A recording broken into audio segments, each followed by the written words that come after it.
Gamers, aujourd'hui on se retrouve pour le 31e épisode de la série SCP Wiki. Donc du coup, aujourd'hui, nous allons lire le texte sur SCP-032. On se retrouve à la fin. SCP-032, classe Euclide. SCP-032 est un simulacre humain de type F, d'origine inconnue. Il est composé d'une carapace extérieure de silicone pigmenté épaisse de 5 x 5 mm et d'un polymère de fibres plastiques diverses avec l'apparence externe de femmes caucasiennes approchant la trentaine. L'intérieur de SCP-032 est entièrement composé d'une huile liquide raffinée sans aucune structure squelettique ou musculaire.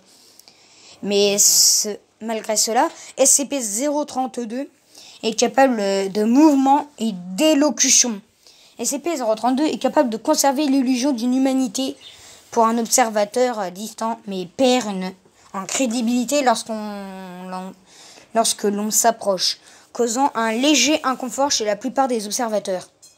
Cet effet n'a pas été considéré anormal, malgré une apparente possession de capacités cognitives pleinement opérationnelles. SCP-032 déclare ne pas être un sage et agir simplement en tant qu'intermédiaire de ses créateurs.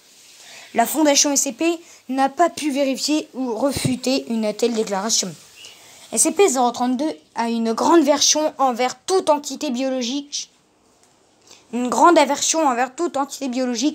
dans son voisinage proche qui n'a pas été créé délibérément, influencé, manipulé ou toute relation similaire avec l'homme.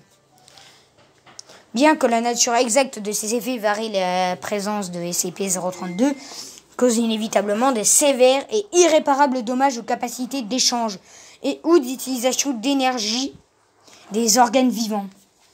La flore sauvage perdra sa capacité à produire de la photosynthèse, la faune perdra l'usage de son système respiratoire et digestif, etc.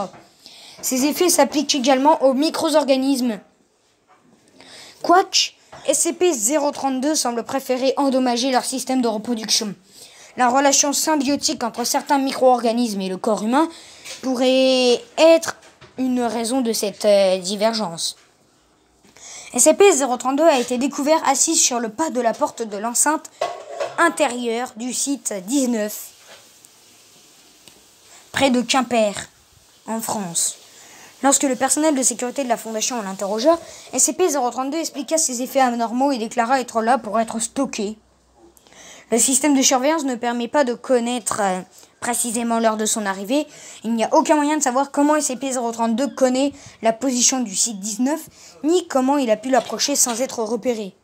Lorsqu'il a été interrogé sur la raison de sa demande d'enfermement à la Fondation, SCP-032 répondit qu'il était ici sur demande de ses créateurs, cherchant à être stocké indéfiniment jusqu'à revendication.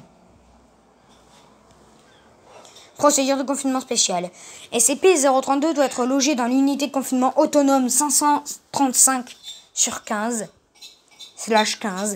Les contacts directs avec SCP-032 doivent être restreints aux tâches liées à la recherche. Les interrogatoires, s'ils sont considérés nécessaires, doivent être effectués à partir du tableau de communication à distance de l'unité.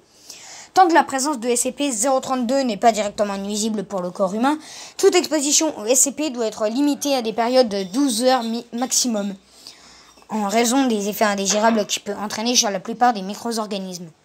SCP-032 ne doit pas être exposé à aucune substance biologique n'ayant pas été raffinée ou transformée artificiellement, tout particulièrement les entités vivantes non humaines. Pour une liste complète des restrictions, voir le document 032 RCL. SCP-032 ne peut demander ou même exiger d'autres formes de confort. Bon bah voilà, j'espère que cet épisode sur SCP-032 vous a plu. Si c'est le cas, n'hésitez pas à vous abonner, à activer la cloche des notifs et à liker toutes les vidéos. Ciao tout le monde.